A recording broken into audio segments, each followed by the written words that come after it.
Hey guys, welcome to the Winning Move podcast. We have an awesome guest today named Ryan Dossey. He has 4 different companies that are over 7 figures. He started off in real estate. How big is your rental portfolio, man? We closed on like 150 units in 2 years. Wow, 150 unit rental portfolio. When do you turn 26? I'm 27 now. I turned 27 in September. Okay, 27 years old. So just massive things he's accomplished in a really relatively short amount of time. Thank you so much for coming on, man. Yeah, man. Thanks for having me. Questions. Of course. So tell me a little bit about and a quick recap about what got you into real estate and what has driven you to become an entrepreneur. Yeah, good question. Over my shoulder here, got a red Ferrari. That was honestly what did it. I remember being probably like 16, 17 years old and Googling, how do people afford supercars?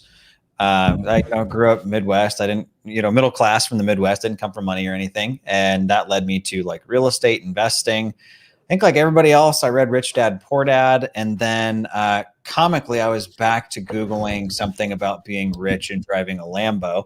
And I stumbled on a post that Mark Ferguson of Invest for More had thrown up on Bigger Pockets, talking about how his rentals bought him his Lambo. And I was like, okay, yeah, this is the path I want to go. So I think like a lot of folks that started out, when I started out, I didn't have any money really. I had decent credit and that was about it. I was probably 20, 21, newly married, day job. I think I was making like 21K a year. So wasn't balling by any means. Found wholesaling, found Bigger Pockets, and decided to do a yellow letter campaign to some absentee owners. Split it with a coworker. It was like $3,000. We got our first deal, made like 12 grand. So after we paid back our direct mail, we netted 10, which was what I was making in 6 months. So I was kind of like, what have I been doing with my life? And I've kind of just been hooked since. That's weird to think about, like what you were accepting at that point in time as far as income was as compared to now. Yeah. So, well, even back then, so I was doing car warranty sales. Sorry for anybody that gets those letters or those phone calls. That was me. I started doing that full time when I was 17 years old. So I was really good at it. My first month in car warranty sales, I finished first at the company I was at, and I made like 15 grand in 30 days. But it got harder and harder and harder to keep making bonus, keep getting paid. Yeah. So I was doing the same thing. So my wife and I kind of had this weird like reverse financial thing where we went from like having money, being able to travel, being able to do stuff to like, okay, what's a budget? How does this work? So it was kind of that like flip flop, but oh yeah, huge mindset issues and what I thought was possible for my life and all that. Even thinking about things in terms of like payments, right? Like, well, I can afford an extra $100 a month, so maybe I'll be able to get something like that one day versus like what things actually cost. I mean, it's your typical like broke mindset stuff. How did you get yourself out of that? I guess how blunt you want me to be. I mean, so be as blunt as possible. Like you're cool. A straightforward guy. So I was raised real conservative, and nothing against my parents, but the environment I grew up in, the people I grew up around, it was very like God would provide just enough to pay your bills. There was almost this honor and like, it was almost like it was almost like a measuring contest of who was almost the brokest, but still like just getting by kind of a thing. And, so it was kind of dealing with that. And I actually had a mentor that like gave me permission to be successful, which like sounds really weird. Like, why would I need that? But that kind of got me started. And then I had this other fear of if I had more than what I needed, God would take it from me. So I went to therapy and got that figured out. Just started testing it. And it's still like something I wrestle with. I remember the first $1 million I made, I paid myself 30 grand. If that tells you anything. I could have money, but I couldn't keep it. So it'd go back into the business, it'd go back into properties, whatever it was. What? And I remember in therapy, my business coach was like, or my therapist was like, hey, what happens if you pay yourself $5,000 this month? I was like, bro, the world would stop spinning. I don't know what happens if I have more than what I need. Right. And then I did 5. And then he was like, well, about 10. And then I had this, like, around that time, I was in an entrepreneur group, non-real estate related. Everybody was paying themselves like $30,000, $40,000 a month, which was like mind blowing to me as a kid from the Midwest. And I was like, wow, I'd love to pay myself $30,000 a month. And it's funny, like some people that were close to me, even in real estate, were like, oh, you don't need that. That's excessive. You shouldn't have that. And so I started trying it and the world kept spinning. And, we've just kind of gone up from there. So at what point did you start paying yourself? Because it's like almost having the faith and positive energy in your company that like it will provide. You know what I'm saying? Yeah. So I'm kind of sick in that I really like to have my back against the wall. Yeah. Right. That like, I get off on that, like, what are we going to do feeling? So, what I learned is it's kind of like the pay yourself first model.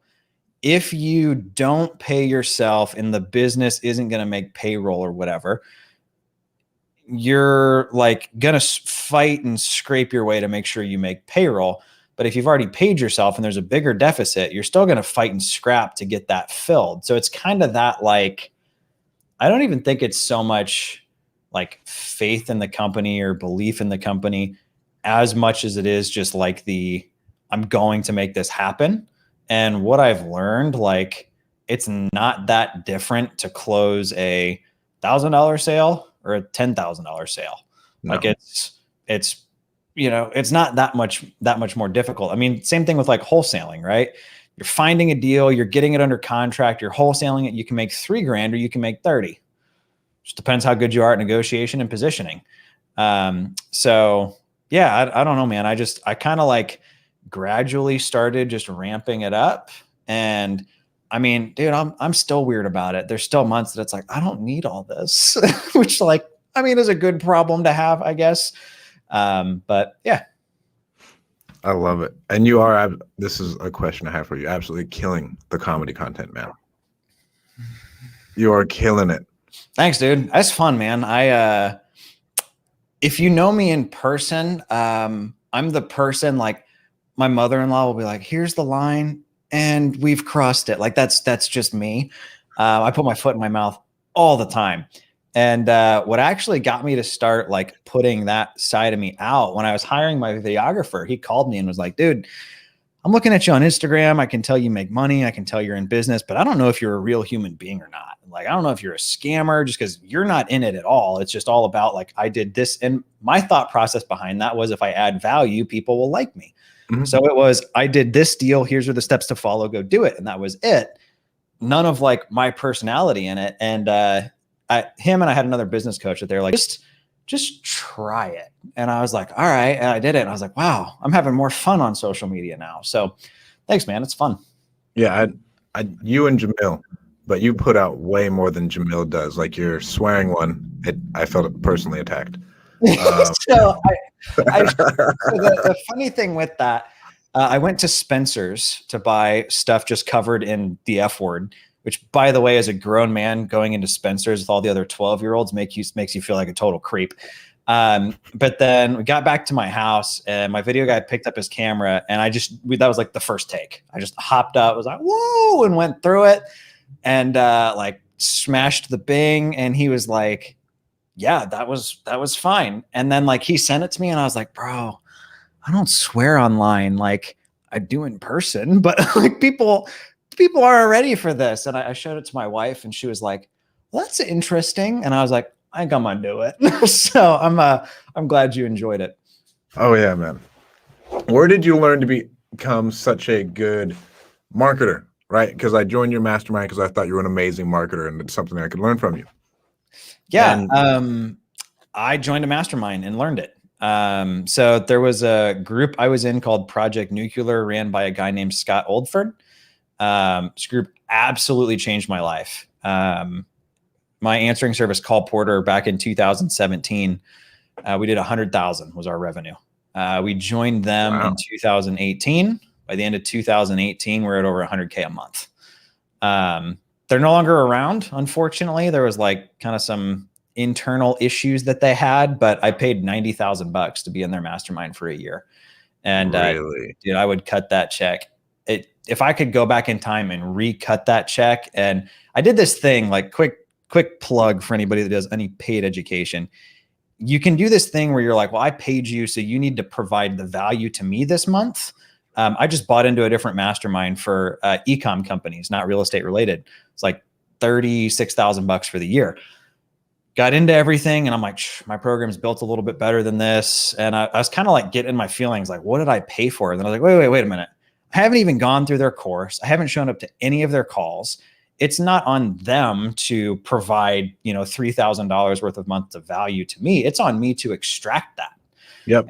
And, that was kind of how, like, the first 6 months I was in that group were life-changing. And then I started to get a little complacent, a little bit like, well, what did you teach me this month? Instead of me showing up and being curious and asking questions and everything. But yeah, man, that group absolutely changed my life. Taught me how to run Facebook ads, build funnels, position offers, write content. It also honestly got me out of my shell. I was the emo kid in middle school, right? Like girl jeans. Oh yeah. I'd like sneak them because my mom wouldn't let me wear them. So I'd wear my jeans over my girl jeans to school. Right. And I was just super, like, I wouldn't say insecure, but just kind of to myself, and being around kind of this like new group of successful business people was like, what on earth? So yeah, it was great, man. Where do you find these masterminds outside of real estate? Yeah, good question. I would say it's kind of like how you found me. I look for somebody that's uniquely successful in something that I want to learn, right? So the e-com guys are doing like 50 to 100 million a year in their personal company. I'll be blunt. I'm good at getting companies to 7 figures, multi 7 figures. I haven't quite figured out how to get to 8 or 9 yet. Right. So that's what I'm interested in. How do I get to the next level? And, in particular, with our direct mail company, we decided we'd model what some of the e-commerce companies are doing. That's funny. I started going through content, and it was like, I can't believe we're making as much money as we are not doing some of this basic stuff. So, word of mouth. Honestly, when it comes to like marketing, the reason I bought Scott's course, his ads were incredible. And I was like, bro, I was actually in Venice with my wife on vacation. And I called my brother, and I was like, yo, I got to join this guy's group. I don't know how much it's going to cost, but I think it's going to hurt. I'll let you know. Right. And then it was, I hopped on a call with them, and it was like we have this base program, but we think you'd be a better, fit. Basically upsold me to the Mastermind Group. And it was like $7,500 a month. And I remember I talked it over with Justin, and I was like, dude, we can afford this for like 3 months. So we need them to start paying for themselves within 90 days. And they did it. Or I should say we did it by doing what they told us to do. So the big thing that got me into that one, I didn't know how to build an email list. And my marketing for our answering service back then was just like to cold traffic. If you want somebody to take your calls, call me, kind of a thing. And on my call with him, he was like, how many leads do you have? I'm like, what is a lead? He's like, how many emails do you have that you can hit right now with like a new sale or something? I was like, bro, 0. And he was like, I don't even need to pitch you anymore. There's your answer. And I was like, yeah, you're right. So, I will say I've always bet on myself. I took my wife to dinner, and I was like, hey, I know you've got your doctorate in psychology, and we got out with you only spending like $60,000 because you're real smart. I'm going to spend 90 grand with a dude I just met off the internet. We cool with that? And she was like, you know what? I believe in you. And yeah, man, it's been nuts. How important has your wife been in this whole journey? Because you got married really early, man. Yeah, I got married at 20. And we started dating actually at 16. Oh, wow. That's cool. Yeah. Good question. So she's not involved in my businesses, which I think I actually like. Like there was times that I envied like the buddies whose girls were doing stuff with them. I was like, man, that'd be so cool if we were doing this together. But I think I needed somebody to be like, hey, you need to be done for the day. One of one of my favorite quotes is in a book I'm listening to right now. I'll pull it up on my phone. That way I can actually say what it is. But basically has to do with workaholics. The book is called Rework. Says the workaholics aren't to be celebrated because they didn't win the day, they wasted it. The person to be celebrated has already gone home because they figured the problem out faster. And that was totally me. I liked to put in the hours and the time. 2016, I literally worked 20-hour days. It's not an exaggeration. My wife went to bed alone every night. I was it's a strain on the marriage too, bro. Oh yeah, bro. I had a business coach that I hired that was like, you want to get divorced? And I was like, no. He's like, well, keep doing what you're doing. And I was like, I got you, you know? Yeah, man. So it was a lot of that. But 2016, I was working a ton and I made the least amount of money I've ever made that year because it wasn't about the results. It was about my input. Now I look at like, how can I get the greatest output with the least amount put in? I forget who it is. One of the rich, famous guys that everybody quotes says they'll always hire a lazy person because they'll find an easier way to. Or Bill Gates. I don't know. Someone, right? They'll do it. They'll find it the easiest way possible. Yep. The lazy dude will figure it out. Yeah. So I really resonate with that. And I love how you always say, well, I'm an investor and now I am lazy. I want to figure out I want someone else to do it. Yeah. And that's really how you have to think as a business owner now. Yeah. I mean, I look at cash in, cash out. You know, like the whole, I can do it myself for cheaper, save time thing. That was my dad's issue. My dad ran multiple businesses that, you know, I think he'd get to like 100, 200,000 a year. And then he could never scale beyond that because it was always just him or just him and one employee. Yep. And I remember I called him early on. This is probably like 2017. No, this would have been 2018 because I was stressed about me who didn't feel like I was supposed to have money. I was making a lot of it, and I had a lot of people on payroll. And I'm like, I don't like. Is this okay? Am I allowed to? So I remember I called my dad, and I was trying to figure out how much money he'd made in a year. Like, what was his tops before, just to like, you know, make sure I didn't have his problem, that I wasn't going to just crash and burn like I'd watched him do a couple of times. And he was like, dude, you're like 3 times past wherever I ever got to. And I was like, oh, okay. But it was that like, I didn't want to have what he had, which, you know, startup fail kind of a thing. So, I mean, I have the same situation to where with my dad, they have an electrical company, but they don't hire on enough employees to get scalable and like really step out and then offload it. There's some control issues and like, you know what, it's an entrepreneurship thing, right? Dude, well, people cannot fucking let go. They would get along great from what you're saying. I mean, he was in security, home theater. I'll tell you, the work he did was like art, right? But it's that like, it doesn't need to be braided, right? Like it just needs to work and be in a straight line. I remember as a kid, I was working with him on a job site and he had me using like a staple gun to run wire. And in like the 2x4, there's a little bit of squiggle in my lines, and he's like, no. Yep. No, fuck no. So when, you know, re-ran them all. So yeah. But that's a good lesson, like to show you like, no, this is how shit needs to get done. And obviously it shows in all your businesses, the meticulousness and perfectionism of it. It's a work ethic thing, but I think you can take it too far. You know, you have to have a balance of like, so excellence is one of our core values in all of our companies, but it's not perfection. Because excellence is the best I can do with what I know, with what I have at this moment. Perfection is, I can't make a mistake. Everything has to be perfect.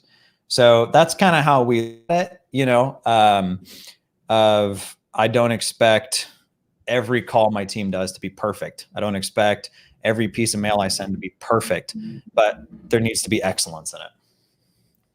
Right. And so 80% of what you could do and then hire it out.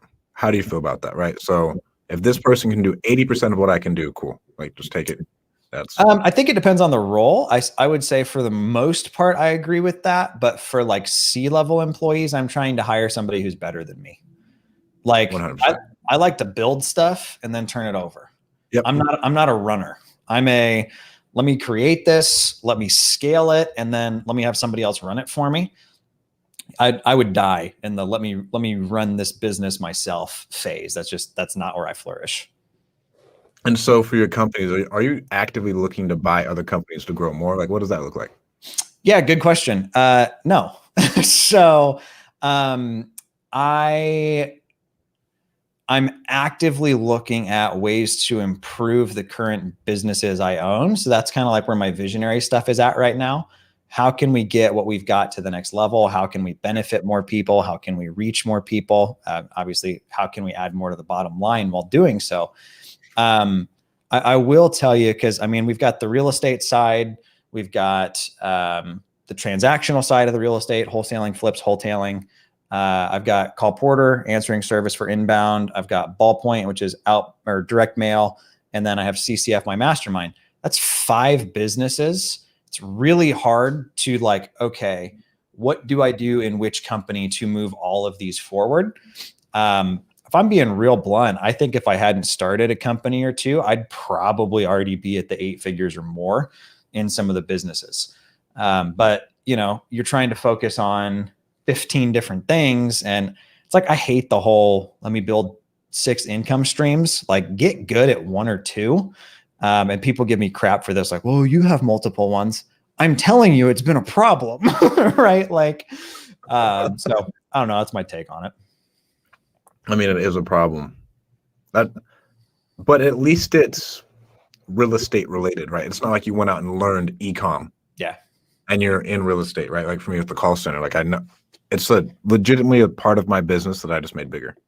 Yeah. I mean, we're going into a whole nother world of like that, you know what I'm talking about, just like the leads and the marketing and like a whole nother scalability of it. But at least it started off as a skill I already have. Yeah. I call it like the Marriott model. The guy who started Marriott didn't start to build hotels. He was a snack cart. And then it was like, well, people don't just want snacks. They want a meal. Well, where are they going to stay? And that was how it grew into the hotel. I mean, call porter, I hired one girl to take my calls. I ran my mouth because that's what I do.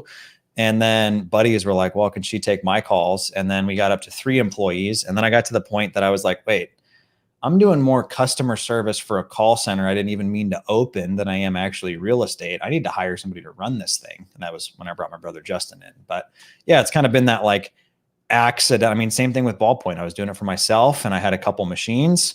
Now we have millions of dollars worth of equipment in a warehouse and can crank out a ridiculous amount of mail, but it didn't start that way. Yep. Of, you know, let me go out and build a company. It was just like, yeah, I'm not, 3 people can't just take my calls. They're going to be sitting around bored all day. So yeah, they can take your calls, kind of a thing. That's how Call Magician started out. You run your mouth and then start talking to people. Yep. Like, oh man, this is really taking up a lot of my time.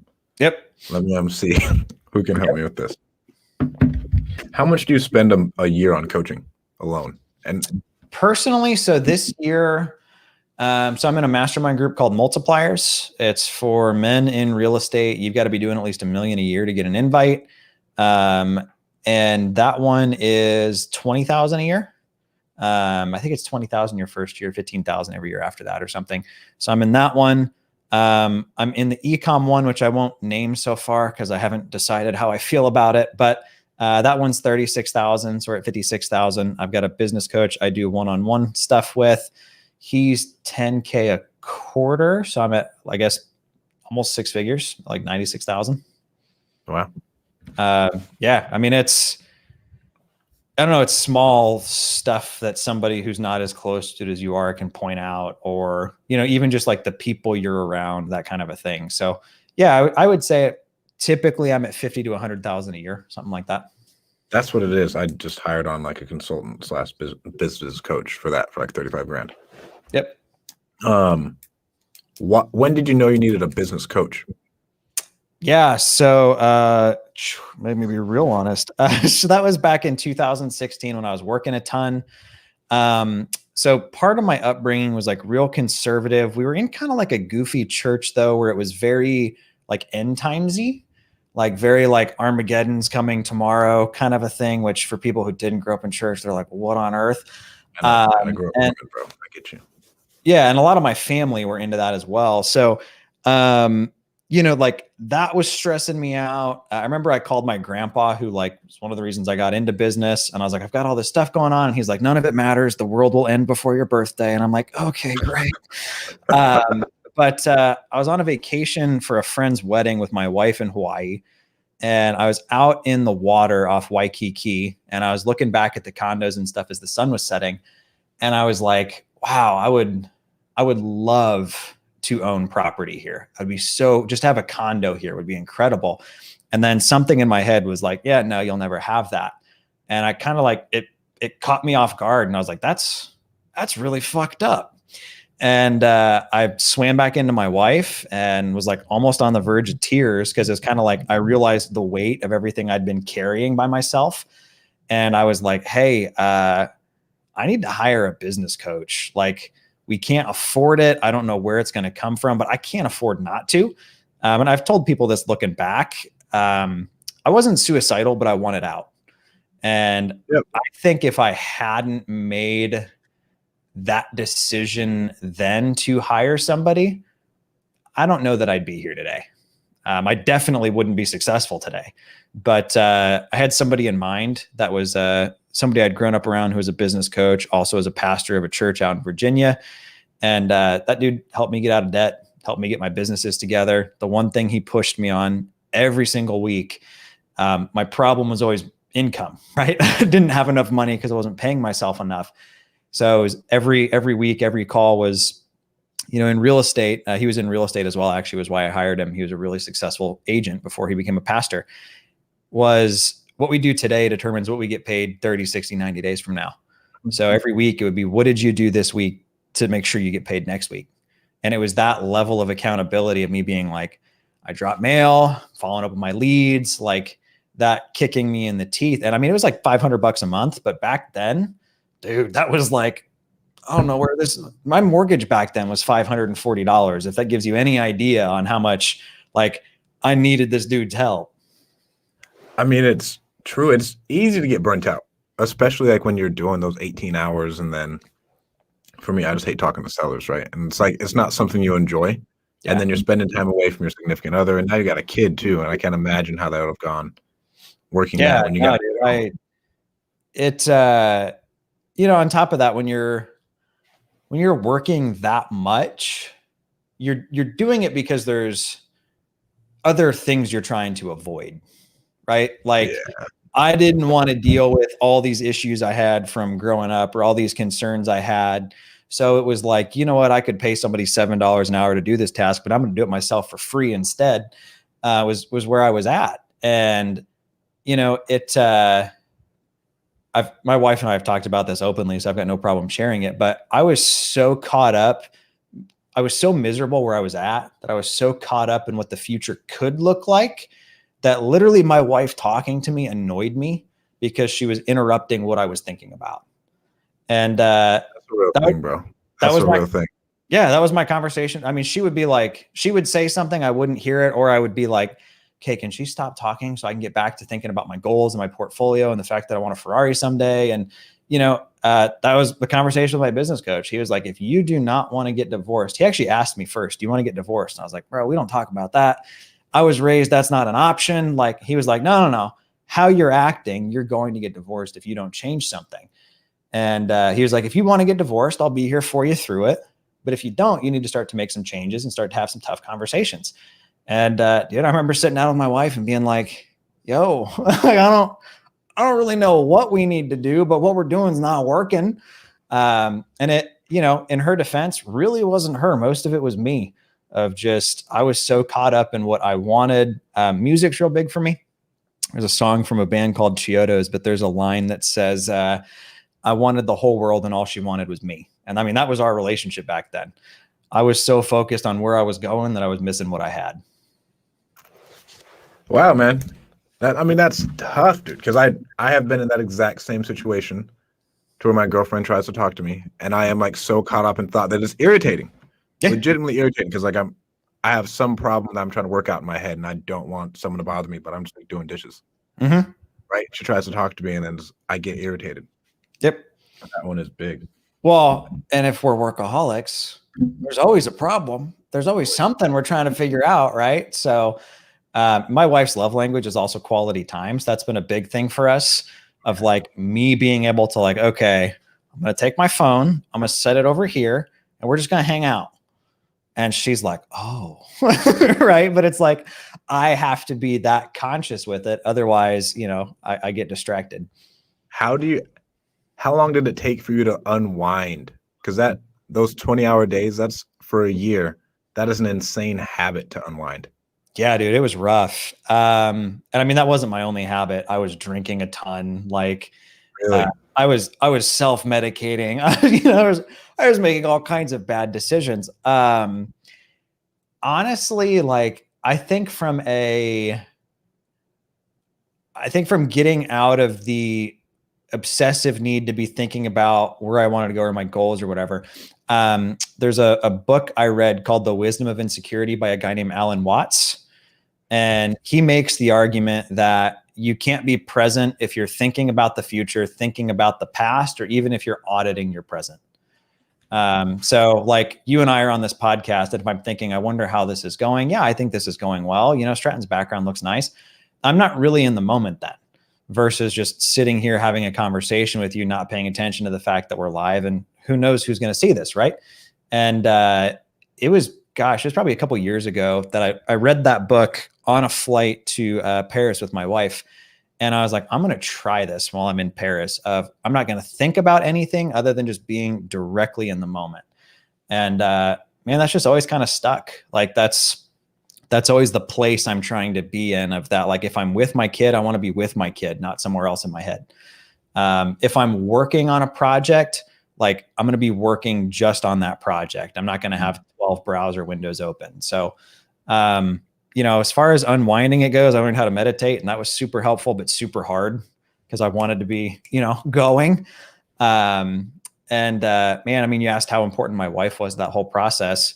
She was the one that was like, hey, you're going through bottles of whiskey real quick. And I was like, how dare you? Yeah, okay, you're right. Right. So, yeah, man. So we got that. Where did you find Noah? Does Noah run most of your day-to-day in the real estate side? Yeah. So Noah runs my company in Indianapolis. I actually met him at church. Him and I both volunteered at a church that neither of us went to for much longer after that, but that was kind of where we met. And it was funny. At the time, Ballpoint was just becoming a company, and I had an acquisitions guy in my real estate company that had just left because his girl got a job somewhere else. And I was like, hey, come sit down with me. I like your work ethic. You seem like we get along well. I've got 2 jobs. Which do either of these interest you? And he was like, that real estate thing to me sounds interesting. And man, he'd never done real estate before. He'd done a lot of social work, volunteers at Special Olympics, that kind of stuff. So just really good with people. Very likable, and we taught the rest. And I mean, shoot, he teaches people inside of my coaching group now. So he's an animal, dude. We got a deal yesterday for 167. We're just going to turn around and list it for 250. What? Like, just mammoth. So yeah, dude, he's a beast. Does he handle all the acquisitions? So we do have an acquisitions manager, and then we also have an ISA who takes all of our follow-ups and tries to push them over to appointments for the acquisitions guy. So he will audit stuff. He'll run appointments if need be, but he really does run that business, and kind of all of the staff report to him. How have you been able to keep him there? The biggest issue with real estate, right? You get an acquisitions guy, that motherfucker goes off, starts his own business. Good question, man. So I knew when I was in Indianapolis that I wasn't going to be there forever. I hate the Midwest. I grew up there. It's got great people. There's perks to it, but dude, I want to be near a beach. I want to be near the mountains. Like, I need external stuff that's enjoyable for me. So I always kind of knew that was the thing. So we kind of had that conversation early on. And I remember probably 6 or 7 months before I was moving, I took him out to a bar and got him a little tipsy. And I was like, yo, you sure you want to work for me? You don't want to go do this on your own? You probably make more money. And his answer was like, not at all what I was expecting. He was like, look, there's visionaries, there's implementers. I couldn't build what you've come up with. And my goal in life was to be a powerful number 2 under an inspiring number 1. And I think that's you. And I was like, okay. Wow. So yeah, I was like, should we make out now? Or, but no, I was super, super like flattered, but that was also kind of humbling of like just the responsibility I have to him and to his family. Oh, yeah. And then, I mean, he's gotten paid well. He's done very well. And then I tried to give him other opportunities. I've pulled him into my coaching group for stuff. I pay him for stuff on that. Yeah. So how are you developing leaders in all 4 of these companies? Like when you say hiring in C people, C-level people, and hiring within, like how are you getting these people even to the point where you'd even trust them to be a C-level person?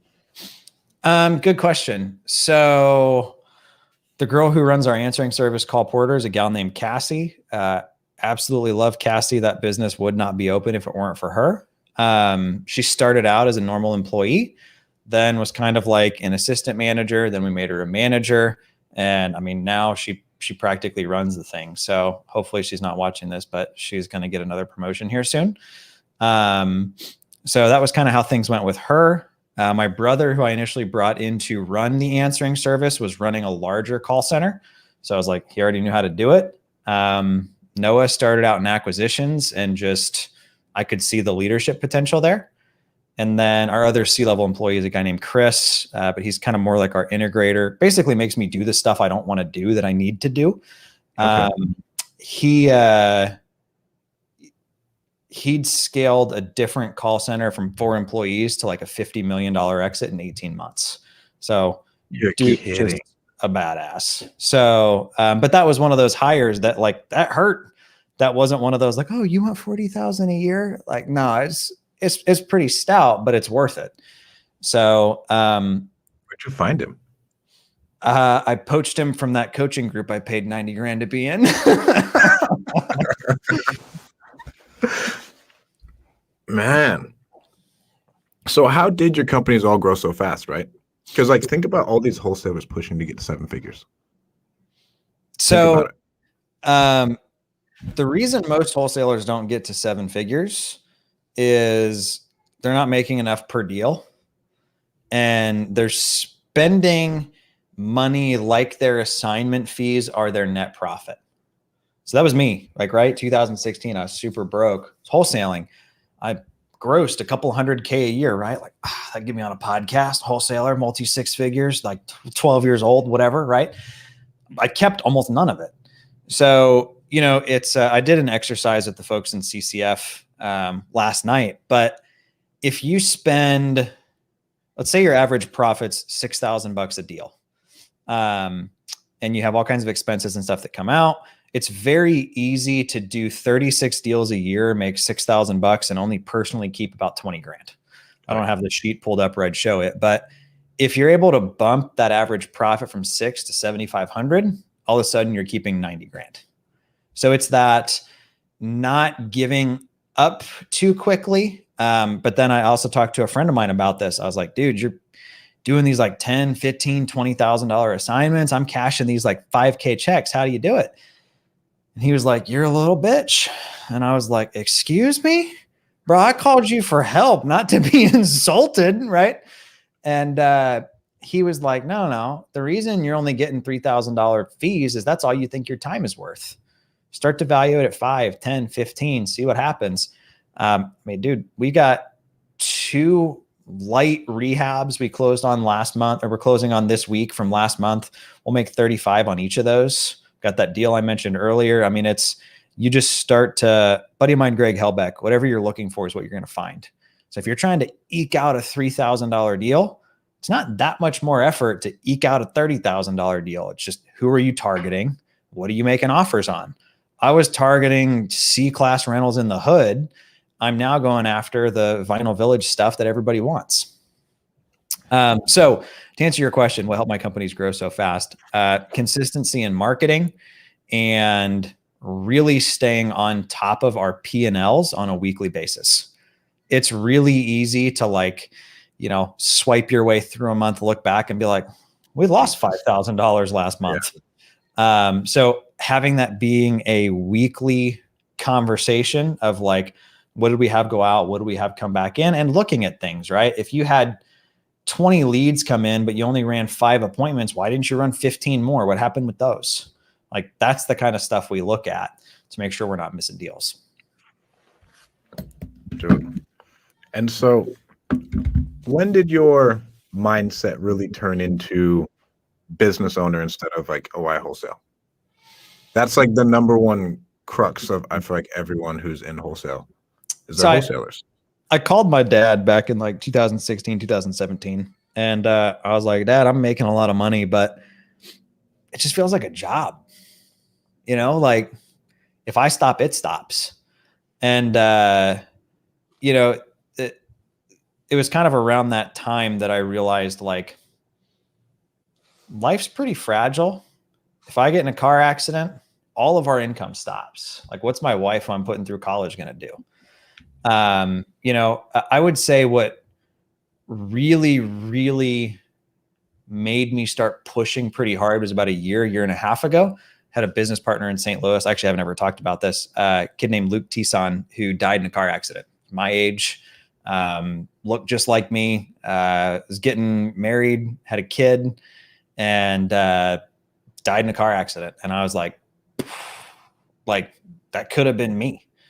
And it was kind of that Jimmy Dean, musician and like the Sausage Guy, has a quote that he went to a benefit for somebody else and realized that there would never be a Jimmy Dean benefit. He would be so wealthy that it wouldn't be a concern for his family. And that really, I think, kind of lit a fire up under my ass of like, with life being that fragile, I can't afford to play this while I'm intimidated to pay myself. Or, it's the BS. Like, I run a coaching group. If you would have told me back then that I would run a coaching group, I would have been mortified because I was like, people are going to hate me. They're going to think I'm a guru. I don't really care what people think. I can show where the folks in my group last year did over 500 deals. So whether you like that or not, I'm changing lives and I know that, and my family's getting paid for that. So, I think that's just kind of we talked about earlier, people who do the work themselves. Hey, you can do it a little bit cheaper because you're putting in your time, but you don't know how much time you've got. So that's a pretty risky game to play. If I'm going to remodel this house myself and it might take me a year, well, if that's your last year, it is not worth the return. So I don't know. That's kind of just how I've looked at it since then. That is so powerful. Talk about how you got over I don't want to be seen as a guru. Because for me, I used to help out people for free. And then me too. Right. But then it just came to a point to where, one, they wouldn't do shit.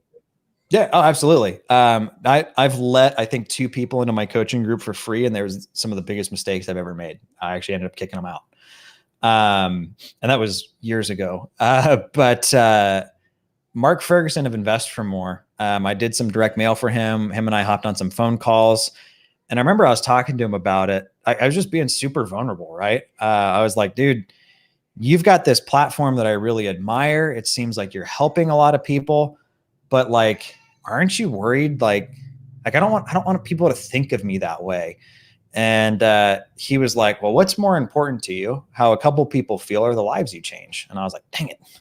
That's a good answer. And, I started out small. Like I didn't set out with like, I'm going to build a coaching group that, helps hundreds of people. It was, I worked with 6 people at a time on a Zoom call. We did 12 weeks and those people had good results. So I did another cohort. And then I realized I don't really want to like keep repeating calls I've already done to run groups. So we built it out into a course and added a mastermind component to it. Man, that's still something I'd say I'm working on.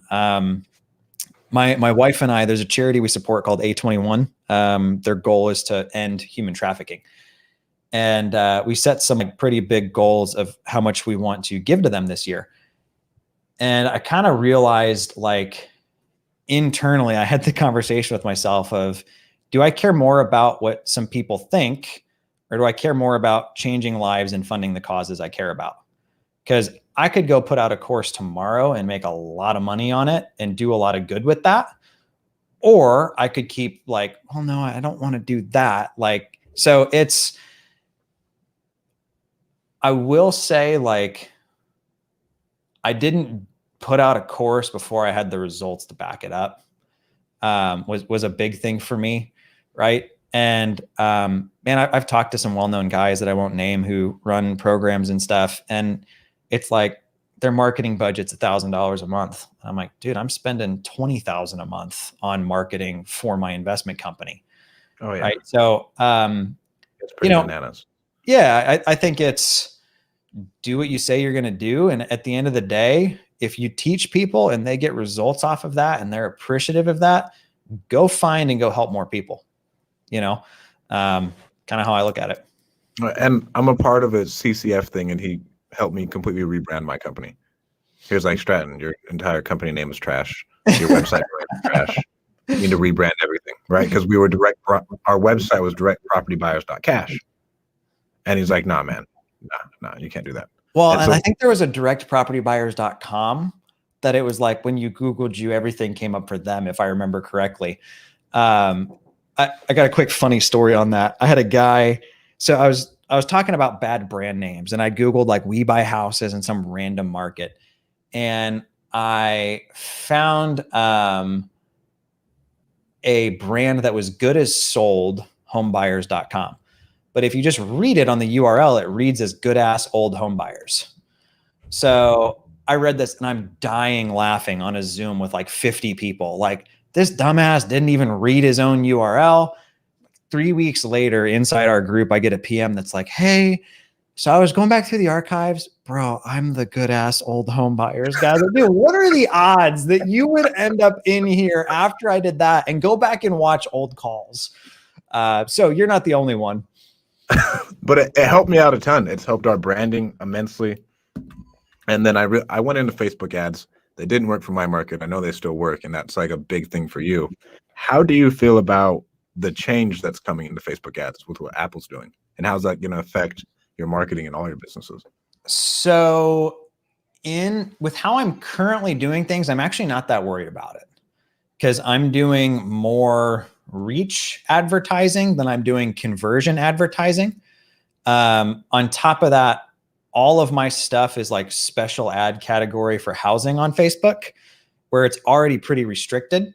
So some of the changes that are coming into effect are like custom audiences and things of that nature that I couldn't even use anyway. So Facebook's tracking is going to be less accurate. If you're somebody who you are doing a lot of digital spending in your business, there's a tool called Hyros, Hyros, run by a guy named Alex Becker, that in theory should actually be able to get around that. So I pay for his tool. It's $1,000 a month. But again, if you're a small real estate investor and your budget's $3,000 a month, don't go spend $1,000 a month with them. There's better ways for you to use that money. And so let's go over the structures of all four of your companies, just like a quick overview. So we have Noah, acquisitions guy, inside sales rep, and then marketing. I mean, so in that business, we also have an admin who does all of our bookkeeping, payroll. They're also over our rental properties. And then we also have a full-time maintenance guy who also does like some stuff on our flips. And then we also have a leasing agent who also does dispositions for us. But we just pay her hourly, but it's like, yo, go show the people the house. So that actually works pretty well for us. Because it'd be more expensive if we were just hiring somebody to do dispo. So that's that business. Ballpoint marketing, Justin is kind of the head of it. And we've got 10 other employees in that business. Our answering service, Call Porter, Cassie's pretty well the head of it. And we've got 20, 30 folks in that business that are a mix of employees and contractors. And then CCF is me, my COO, Chris. And then we just actually brought Steven's my sales guy, also kind of does like our community relationship stuff there. And then we also just hired somebody to help us build out our customer experiences further. So my wife actually asked me this the other day. I think I've got like 40, 50 people on payroll. That's a cool thing to think about, that like you are responsible for 40, 50 people and their lives and everything. Yeah, no, it's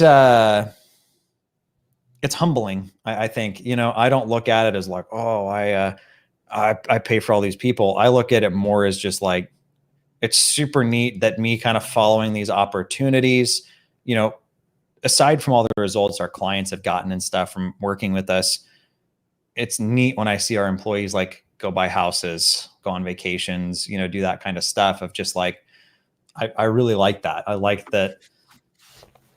I don't run a business where people are like, oh yeah, Ryan gets to do cool stuff, but I can't.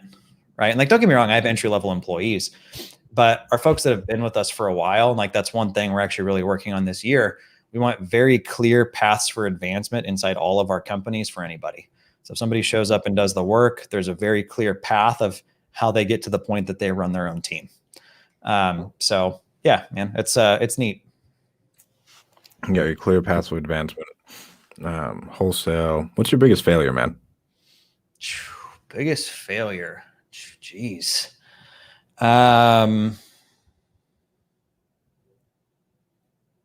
Personal or professional? Oh, let's go with both. Jeez. All right. Personal, I would say I took my wife for granted way too long.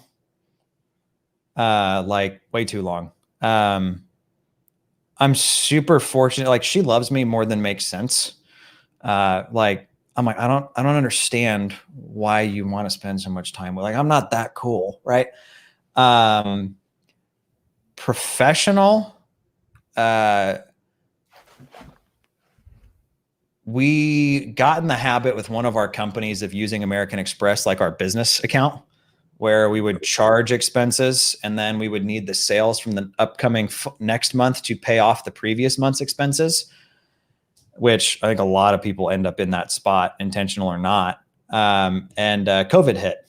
And in order to keep one of my companies open, I had to make the decision of, was I going to take $75,000 from my wife and I, or was I going to let this company go and lay off a bunch of people? And we pulled the cash out of our personal funds and have done that. And that company's now back to where it was. But when COVID hit, we took like a 60% dip overnight in one company. And that was, I think, a pretty big wake-up call for me. In January, I met with a friend of mine, Brent Daniels, and he was giving me crap for not being liquid enough. He was like, you got to get liquid. You got to get liquid. Bro. Yeah. And dude, had I not had that conversation with him in January, I think, I don't know that I would have had the money needed to keep that company open. But I can tell you, life is so much more comfortable when you've got margin. If my companies have stuff on an Amex that's getting paid off every month, and if that company didn't make $1, I can wipe it out without blinking. And that was not always the case. A lot of the times it was like, bro, I don't know where this money's going to come from. You got to go find it. Right. I didn't have startup capital. I didn't come from money. Honestly, American Express was like my startup capital, and it was a love-hate relationship for a long time. But I have all kinds of miles now and can travel first class wherever I want. So it paid off. How has your kid changed your life and your perspective on everything? Dude, huge. I was pretty hesitant to have a kid. I watched a lot of people, they have a kid and it seemed like their life ended. And I was like, I don't want that. Yeah. Like, we found out we were pregnant and it was like, we hadn't been trying, but we weren't not trying. But it was like, I'd be like, yeah, this is fine. And then I'd be like, oh my God, this is not fine. It was kind of this like back and forth. I didn't know what to expect. Right. But, I tell you, the biggest thing it did, I care way less about people's opinion of me. I'm like, honestly, whose opinion do I care about? His, my wife's, some rando on Instagram that disagrees with how I phrase something, like, I couldn't care less. Right. Like, all right, bye. Whereas like back in the day, dude, somebody would say something negative and I'd be like, oh my gosh, what did I do to offend them? Now I'm like, not being antagonistic, but I'm not going to let you ruin my day. Also real good motivator. Right.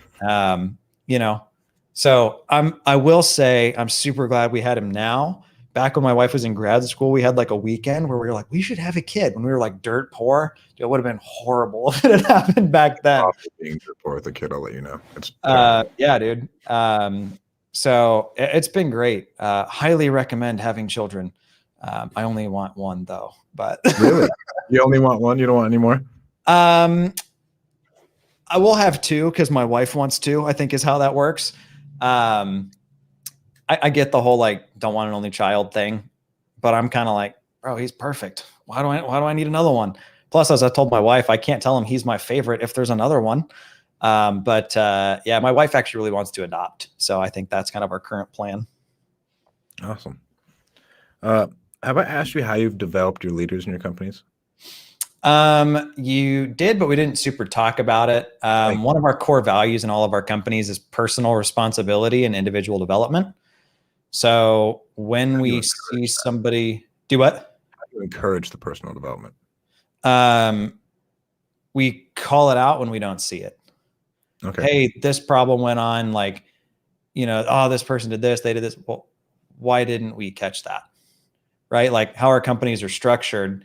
If Noah goes and messes up a deal, it's Noah's responsibility for him to take his own responsibility on it. It's also me because that's my company. Yep. So, if we tell a seller we're going to close and then it gets delayed or like something, dude, I've bought houses that I shouldn't have bought just because we said we were going to buy them and we couldn't move them. But it's been like, dude, we told them we're going to buy it and they've already moved out. I'm not going to be the guy who's like, hey, sorry, you should move back in. Right.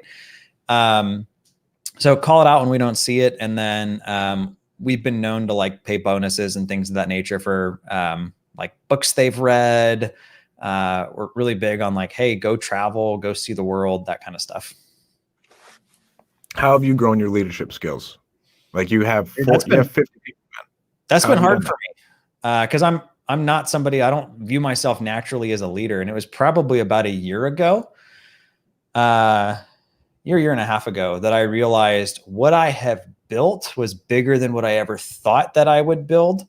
So I hadn't developed myself to be the person. It's kind of like imposter syndrome, but it was real of like, I've built something bigger than what I've learned how to run. So, business coaches, reading, talking to other people that are in business, surrounding myself with people that are more successful than me. I think the biggest mistake people make is they just assume, well, I've got this, I've arrived. I was at my absolute poorest when I was my most confident that I didn't need help. Without a doubt. And what's your why? You already have a Ferrari. I mean, I want a second one, which is like kind of jacked up, but Awesome. Honestly, I think it goes back to that charity that we work with. I don't know what it is, but my wife and I both are just super passionate about being involved in the end of human trafficking. Is that something that's ever going to end? I'm not sure, but I think it's a freedom thing. Like freedom is my big personal why. I want to go where I want. I want to work with who I want. I want to do what I want. I want to drive whatever I want. Right. So I think for me, it's the total opposite of that, of not being in control of your own body or your own time or all of that aspect of it. That the way I look at it, like if I can invest into something that's physically freeing people and giving them freedom, I don't think there's a higher calling than that. So that's my thing. I love it. Any parting words for everybody watching? Think about what you want and map out how to get there. There's a book I read. It's kind of the book, The Secret, that a lot of people like. This was the predecessor to that. It's called, oh crap, totally blanking on it right now. It's by a guy named Robert Collier. But anyway, he talks about what you think about is like the start to everything. So if you think about what you want to build and then you talk about it and then you map out the steps and then you start to execute it, you can do whatever you want. A buddy of mine a couple years ago called me on how little I charged for services, and for like I was working with people for free. And he was like, yo, that's super cool that you're into this whole, like, helping end human trafficking thing. But if you don't have the balls to send somebody a 6-figure invoice, you'll never be able to write them a 6-figure check. And I was like, damn. I told people I valued my time at $1,000 an hour, but I didn't have a way for people to get an hour of my time for $1,000. I do now. Right. So, and I had actually had somebody book one of those calls recently, and I was like, I don't even want to take this. Right. My videographer was like, man, you're a dick. And I was like, I mean, you're not wrong. Yeah, I mean, I don't know how to put it into words other than just from my own experience, but like, it's not that hard to do what you ultimately want to do with your life. It's just all like up in your brain. It's, there's a quote from that book that I mentioned that I didn't give the title of, where he says, it was written back in like the 1920s, late 1800s, that a person is worth $2 a day from the neck down, and that even an ox or a horse can outwork a person manually. What determines your worth to a company is what's in between your ears. Like, that's where your value is made. So kind of how I look at life. I love it. Last real quick question. James wants to know recommendations for a new wholesaler.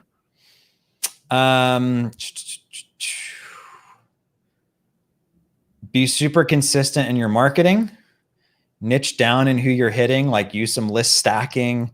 Don't trip over dumb metrics. Like our company Ballpoint, we're more expensive for mail than most people, but we have more results than most people by far. So don't trip on like, oh, I can get skip tracing for 3 cents from Data Finder. That's absolute trash.